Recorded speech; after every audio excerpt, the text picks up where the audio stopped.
બનાવીશું એકદમ સરસ મજાની બટેકાની ચિપ્સ।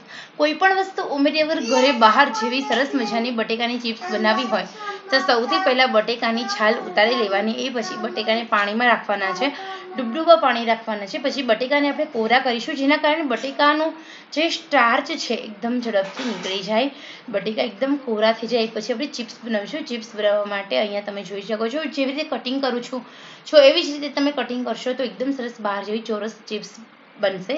તો અહીંયા તમે જોઈ શકો છો સરસ મજાની ચિપ્સ આપણી બનીને રેડી થઈ ગઈ છે। આ જે બટેકાની ફિંગર ચિપ્સ છે એની મદદથી તમે આજે સબ્જી બનાવી શકો છો, ચિપ્સ બનાવી શકો છો। અને નાના બાળકોની અતિ પ્રિય એવી આ ચિપ્સ હું ખાસ કરીને મારા જીવંશ માટે બનાવું છું। તો અત્યારે જે વેફરના બટેકા હોય એમાંથી જ આપણે આ ચિપ્સ બનાવવાનો વિડીયો બનાવીએ છીએ। તો ખરેખર આ જે ચિપ્સ છે ચીકાશ વગરની બનશે અને એકદમ ક્રિસ્પી બને છે। તમે ચિપ્સ એકદમ તમે જોઈ શકો છો ચિપ્સ બનીને રેડી છે। તો એક ટિપ્સ છે, જ્યારે પણ તમે ચિપ્સને આ રીતે તેલમાં ગરમ કરવા માટે મૂકો ત્યારે તેલની અંદર થોડું તેલ એડ કરવાનું છે, તો તમારી ચિપ્સ એકદમ ક્રન્ચી બનશે, ક્રિસ્પી બનશે અને જે બટેકાની સાથે પાણીનો ભાગ છે તે ઝડપથી બળી જશે અને લાંબા સમય સુધી તમે ચિપ્સ રાખશો તો એકદમ ક્રિસ્પી રહેશે। તો અહીંયા આપણે એકદમ મીડિયમ આંચે ચિપ્સને તળી લેવાની છે।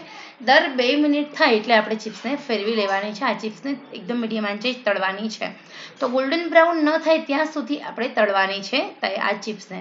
તો અહીંયા તમે જોઈ શકો છો આપણે જે ચિપ્સ છે એકદમ સરસ મજાની તળાઈ રહી છે। આવી જ રીતે આપણે ચિપ્સને તળી લેવાની છે। તો અહીંયા આપણી ચિપ્સ તમે જોઈ શકો છો તળીને રેડી છે, એકદમ સરસ મજાની ક્રિસ્પી અને સાથે સાથે મજેદાર છે।